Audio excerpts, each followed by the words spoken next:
आता मी एवढ्या लोकांच्या नावाची यादी वाचली.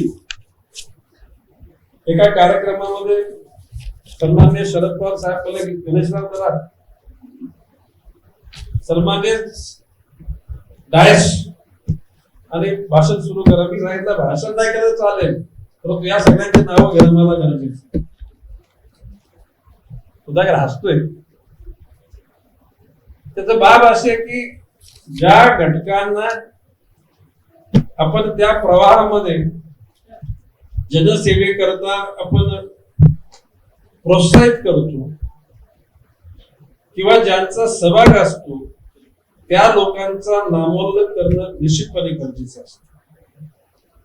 नाव घेतल्यानंतर काय संध्याकाळी काय त्यांच्या बँक बॅलन्स मध्ये काही वाढ होत नाही किंवा त्यांचा सन्मान काही जास्त वाढत, परंतु त्या योग्य अधिक गतीनं अधिक मनपूर्वक काम करण्याकरता मानसिकता तयार होते. आज सकाळी 15 जून म्हणजे शाळेचा पहिला दिवस म्हणून वाशीच्या सेक्टर 9 मध्ये 15 मध्ये शाळेमध्ये लहान मुलांचं स्वागत केलं गेलं. अतिशय तो भावुक क्षण. मी निरखून बघितलं की त्या पांढऱ्या शुभ्र कागदावर त्यांची पावलं उमटवली जातात. त्या ठिकाणी त्यांना चॉकलेट आणि गुलाबाचं फुलं दिलं जातं. मी माझ्या भाषणामधून त्या गोष्टीचा उल्लेख केला. म्हटलं ही त्यांची पावलं अतिशय सुरक्षितरित्या प्रिझर्व करा आणि केजी मध्ये प्रवेश घेतलेला आहे, पीजी मधून ज्याला बाहेर निघतील त्याला त्यांना पावलाची पुन्हा परतीला द्या. त्याचा इतका मोठा आनंद असणार. बाबी अहंकाराच्या नाहीत किंवा मोठेपणाच्या नाहीत, बाबी मनाला आनंद देण्याच्या. माझ्या मनामध्ये फार पूर्वीपासून असं घटत होत की ज्यांच्याकडे पैसा अडकाय त्यांची मुलं इंग्रजी माध्यमाच्या हायफाय शाळांमधून शिक्षण घेतात. गोरगरिबांना वाटतं ना की माझा मुलगा शिक्षण इंग्रजीमध्ये घ्यावं. त्याला दुर्दैवानं ते दिवस त्यांच्या नशिबात आले नव्हते. परंतु आज माझ्या सूचनेनुसार माननीय महापौर आणि सर्व तुम्ही घटकांनी महासभेमध्ये ठराव पारित केला की महानगरपालिकेच्या सर्व शाळांमध्ये नर्सरी पासून आता तुम्ही 10वी पर्यंत ठरवलं. मी आज सांगतो ते केजी टू पीजी पर्यंत सर्व विद्यार्थ्यांना फुकट शिक्षण इंग्रजीमधून व्हायला पाहिजे. इंग्रजीवर काय आमचं जास्त काय प्रयत्न नाही. मराठी भाषा ही आमची मातृभाषा. किंवा महापौरांना मी त्याला सूचित केलेलं आहे की महासभेमध्ये ठराव करा की या शहरामध्ये विविध धर्माच्या, जातीच्या, भाषेच्या, पंथाच्या, वर्णाच्या ज्या शाळा असतील त्या शाळांमधून मराठी विषय सक्तीचा शिकवलाच पाहिजे. महाराष्ट्रामध्ये राहणाऱ्या माणसाला मराठी बोलता आली पाहिजे, वाचता आली पाहिजे आणि लिहिता पण आली पाहिजे. इंग्रजी भाषा ही व्यवहाराची भाषा. जगाच्या काही देशांमध्ये त्यांच्या देशाची भाषेमधून शिक्षण दिलं जातं, परंतु ते परिपूर्ण आहे. जर्मनीमध्ये जर्मनीतून शिक्षण दिलं जातं, फ्रान्समध्ये फ्रेंच मधून शिक्षण दिलं जातं, परंतु त्या लोकांना जगाच्या पाठीवर जाण्याची गरज भासत नाही. परंतु आपल्या लोकांना अजून सुद्धा काही वर्ष परदेशामध्ये शिक्षणाकरता, व्यापार उद्योगाकरता जावं लागेल आणि व्यवहाराची भाषा म्हणून इंग्रजीचा आपल्याला स्वीकार करावा लागतोय. हा प्रेम नाहीये. आणि अशा परिस्थितीमध्ये मी महापौरांना 2 गोष्टी सांगितल्या की आपण आपल्यातल्या महिलांना अर्ध तिकीट एनएमटी मधून दिलेलं आहे, सिनियर सिटीजनना 0 केलेलं आहे. महानगरपालिकेच्या शाळांमध्ये शिकणाऱ्या विद्यार्थ्यांना 0 पैशामध्ये प्रवास मिळण्याची संधी द्या. ठराव महापालिका करा, तो NMT ला पारित करा, त्या ठिकाणी आपण तो करून घेऊ. नुसतं तेवढंच नाही तर महानगरपालिकेच्या विद्यार्थ्यांना शिकवणाऱ्या शिक्षकांना सुद्धा विनामूल्य त्या ठिकाणी NMTचं पास देऊन त्याला प्रवेश म्हणजे प्रवास करता आला. आता तुम्ही सगळे मेजॉरिटी नगरसेवकात मी बोललो त्याची महापौर सांगतीलच, पण तुम्ही लगेच ठराव पारित करून घ्या, पास करून घ्या.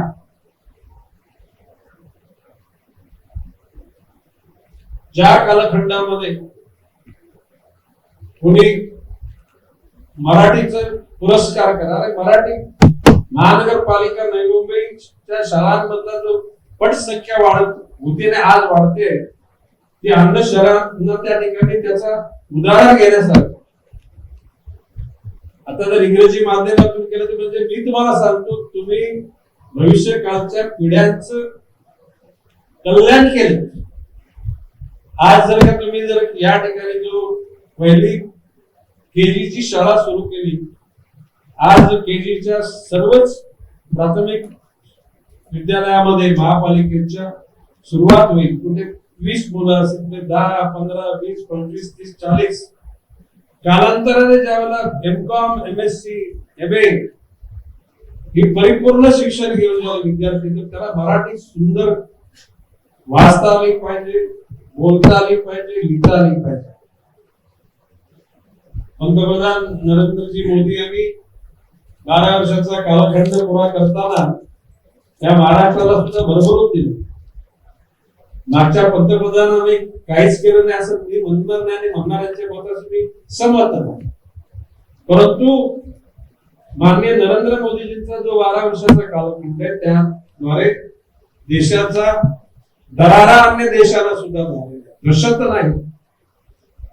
देशाच्या नागरिकांची सर्वतोपरी काळजी घेणार पंतप्रधान म्हणजे त्या कालखंडाच्या पंतप्रधानांनी काळजी घेतली नसेल असं मी म्हणणार नाही. आधुनिक असलेल्या तंत्रज्ञानाचा टिकून असलेल्या आर्टिफिशियल इंटेलिजन्सचा फायदा आताच्या राज्यकर्त्यांना मिळत आहे. परंतु त्या कालखंडामध्ये त्याने जे केलं ते पण निश्चितपणे आपण अप्रिशिएट केलं पाहिजे. परंतु नरेंद्रजी मोदींच्या कालखंडात आता आपली वाटचाल तिसऱ्या अर्थव्यवस्थेकडे चालेल. देशातील प्रत्येक नागरिकाला स्वच्छ पाणी, नागरिकाला छप्पर, शिक्षण, आरोग्य, स्वातंत्र्य म्हणजे स्वराज्य आहे. डॉक्टर बाबासाहेब आंबेडकरच्या नेतृत्वाखाली लिहिलेल्या घटनेच्या अनुषंगानं जे कायदे झाले ते निभावले तर तिचं पूर्णपूर पालन केलं पाहिजे. ज्याचा त्याचा मान सन्मान त्याला दिला गेला. मान सन्मान हा मागून मिळत नसतो, तो समाज आपोआप देत असतो. आणि ज्या लोकांचा आटापिटा मान सन्मानाच्या मिळवण्याकरता जातो ना ते सगळे उघडे पडतात. कधीही काय मिळालं नाही याची तक्रार नाही करायची. आपल्या पद्धतीनं कायद्यामधून नियमामधून त्याची अंमलबजावणी करण्याकरता प्रयत्न करायचा. कष्ट करायला कोणालाच मर्यादा नाही. म्हणून आज जे आपण काही गोष्टी केल्या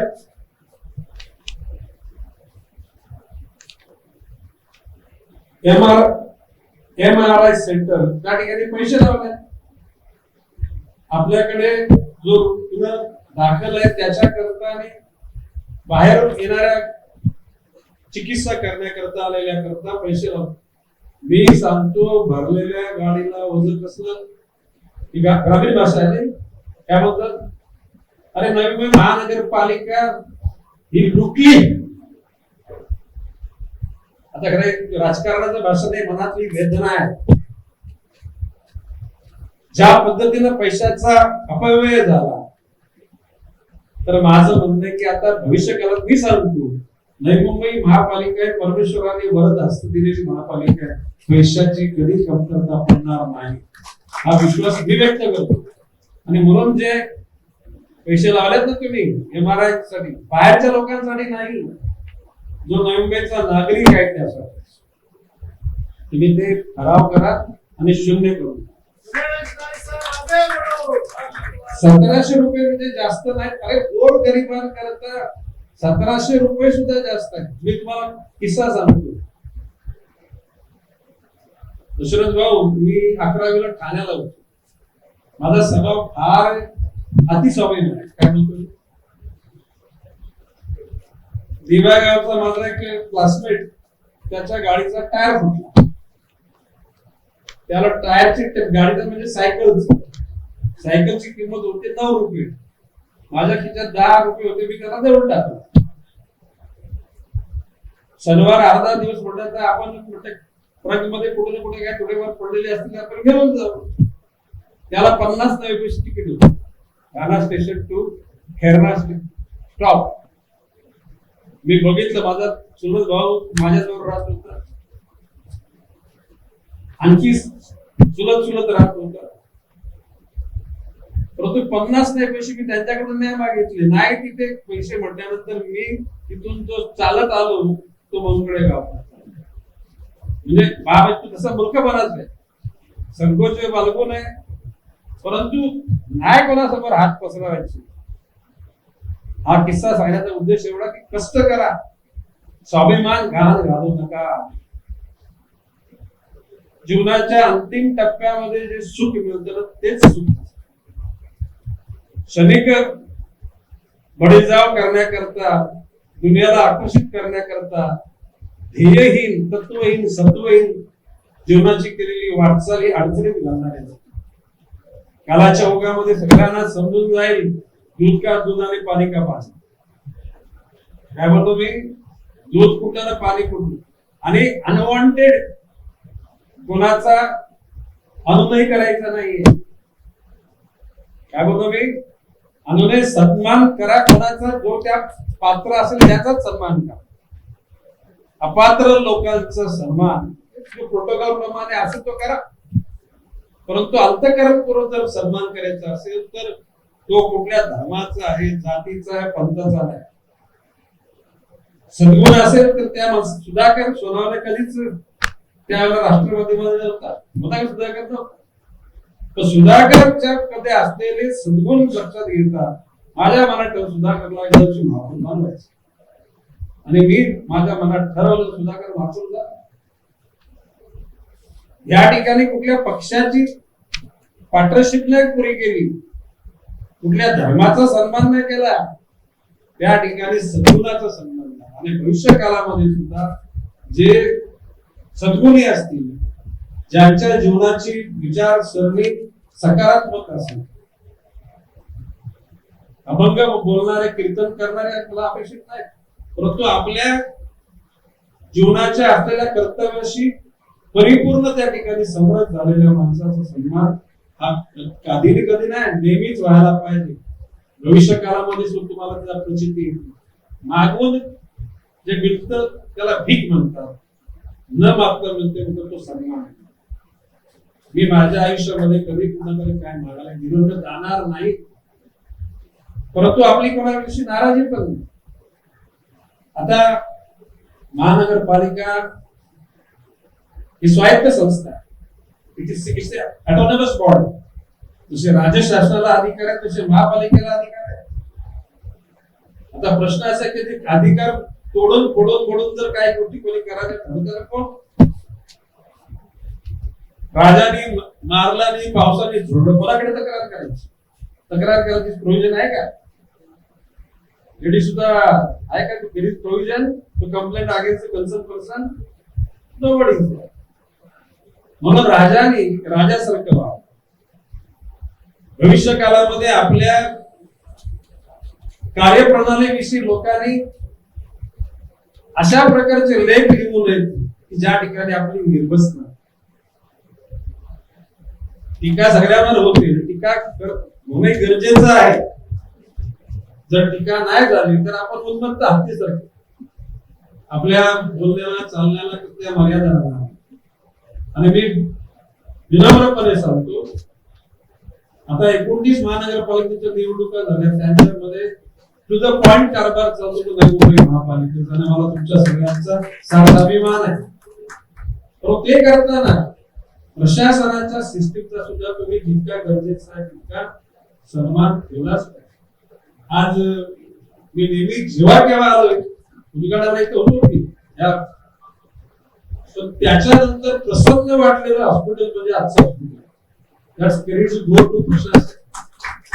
त्यामध्ये डॉक्टर कैलासजी शिंदे यांना त्याचं श्रेय जातं, आराधवाड्याला जातं, डॉक्टर राजेश म्हातेरेंना जातं, त्यांच्या सर्व टीमला जातं.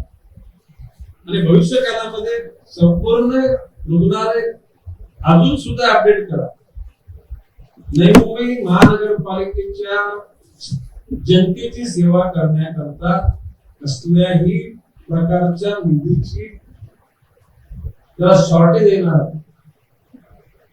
एक दिवशी कधी आता मी ठरवलेलं आहे की एक दिवशी त्या काळामध्ये आपण प्रशासनाबरोबर बसतो, चर्चा केली म्हणजे संपलं नाही. चर्चेमध्ये जे मुद्दे उपस्थित केले त्या मुद्द्याची पूर्तता व्हायला पाहिजे. पूर्तता होणार नसेल तर भाषण केलं, हा बोललं. जनता दरबाराच्या अनुषंगाने मी पण सांगितलं, जनता दरबार निवेदन स्वीकारणं हा एवढा भाग नाहीये. त्या प्रत्येक नागरिकाच्या मांडलेल्या समस्येचं काय निवारण झालं या गोष्टीचा निश्चितपणे उत्तरदायित्व तुम्ही आहात. मला माननीय जिल्हाधिकाऱ्यांना पण मी सांगितलं की आम्ही पत्र जनता हेड लागलं म्हणून जनता जीव ओतून आमचे कार्यकर्ते त्या ठिकाणी प्रशासकीय अधिकारी तुम्ही जनता दरबारात येताना ते पण गंभीर नसायचे, परंतु आता मी सांगतो 90% अधिकारी सिरियस असतात. कौतुक करतो मी अशा अधिकाऱ्यांचे जे सकाळी 11 वाजल्यापासून 11 वाजेपर्यंत काम करतात. याच्या पुढे 5 वाजता महिला कर्मचाऱ्यांना म्हणजे अधिकाऱ्यांना सुट्टी, त्याच्या पर्यायी माणूस ठेवण्याची सर्वच आधी जे डिपार्टमेंट त्या सर्व डिपार्टमेंटला कॉलेजची जागा नाही तर तुझा नोट घ्या. शेवटी हे for the people by the people of the people, लोकांच्या करता लोकांनी चालवलेलं राज्य आहे. ही अशा प्रकारची डेमोक्रेसी डॉक्टर बाबासाहेब आंबेडकरच्या नेतृत्वाखाली घटनेमध्ये दिलेली आहे. त्या घटनेची प्रायमरी नाही करायची. मी नेहमीच बोलतो येस बॉस वाला, बॉस इज ऑलवेज राईट. वरिष्ठांनी दिलेले निर्देश हे पाळायचेच असतात, परंतु तिथे subject to rules and regulation. काही IAS अधिकारी इतके तरबेज आहेत ना, बॉसने आदेशित केले पण तिथे एक टीप लिहून ठेवली, आपण दिलेल्या आदेशाप्रमाणे आम्ही कार्यवाही करताना आम्हाला या गोष्टी पुढे अडचणीच्या होतील असं वाटतंय. यापुढे आपला आदेश काय पुढे जातं, यापुढे आपला आदेश म्हणजे मी तुम्हाला कळवलेलं आहे की चुकीचं आहे, आता तुम्ही परत आदेश द्या, म्हणजे जबाबदारी तो सुटला. म्हणजे आणि आदेश दिली त्याची जबाबदारी. आणि म्हणून महानगरपालिकेच्या या सगळ्या कारभारामध्ये 14 गावं आहेत, एमआयडीसी भूपट्ट्या आहेत, गावं आहेत, शहर आहेत. वाशी म्हणजे काय नवीन महापालिकेला दिघ्यापासून महापालिका सुरू होते. कायद्याची अंमलबजावणी दिघ्यापासून दिवाळापर्यंत व्हायला पाहिजे. इथं काय चुकीचं चालेल दिवाळ्याला, काय चालेल वाशीला, सानपाड्याला, सिओडला, कोपर करणे, घनसोली, ऐरोली, दिघा हे पण बघा. नंदरकालामध्ये आमच्या सुरेश शिंदे आहे का गेला नाही, गेला. सुरेश शिंदेनी काय बाबी निदर्शनात आणलेल्या या वाशीमध्येच काही घटकांनी इमारतींच्या सेक्रेटरीची बोगस संमती दाखवणाऱ्या पत्र एडीटीपी डिपार्टमेंटला सादर केल्या आणि एडीटीपी डिपार्टमेंटने त्याला सीसी देऊन टाकली. त्याचा निष्पन्न झाले. जे ओरिजिनली तिथले पदाधिकारी त्यांनी सांगितले हे आमच्या सह्याच नाही. माननीय सुनील पवार साहेबांच्या नेतृत्वाखाली ही कमिटी निर्माण झाली, त्यांनी सारांश काढलेला आहे. माननीय आयुक्त महोदयांना तर माझं आव्हान आहे की भर हुकूम नियमाच्या प्रमाणे कारवाई करा. माननीय न्यायालयाने डिमॉलिशन करा दिल्यानंतर आपले राहुल बेटे साहेबांनी त्या अधिकारी असताना त्यांनी वॉर्ड ऑफिसरला सांगितलेलं की हे डिमॉलिशन करा. त्याच्यानंतर काही त्या फतवे आले, तात्पुरती स्थगिती. अरे न्यायालयाने निर्णय दिलेल्या कुठल्याही गोष्टीला लोकप्रतिनिधी कुठला मंत्री तंत्री स्थगिती देऊ शकत नाही. हे पूर्ण झाले असताना सुद्धा प्रशासन का ढिलं पडले? तुम्हा लोकांना नगरसेवकांना माझं म्हणणं की ह्या बाबी या सगळ्या घडलेल्या गोष्टी तुम्ही भर हुकूम कोणाचा नावाचा विकटपणे उल्लेख करू नका, कोणाला अपमानित करू नका. परंतु जर का कोणी जर कायद्यावर बोट टाकत असतील ना तर तुमची बोट स्थिर नाही झाली करा. आणि मी तर आमच्या फॉरेस्ट अधिकाऱ्यांना सांगितले, गणेश नाईक या कुटुंबाच्या नावाने कुठेही प्रकारचं अतिक्रमण झालं आणि महापालिकेला सांगतो नाईक कुटुंबाने कुठे जर अतिक्रमण, मी फक्त कोर नाईक बोलतो, गणेश नाईक, संजू नाईक, संदीप नाईक, सागर नाईक डिमॉलिशन करून टाक. काही गरज नाही कायद्याची. मला तेच जर ठेवणार नसेल तर दुसऱ्या लोकांना मी कसला आदर्श सांगा.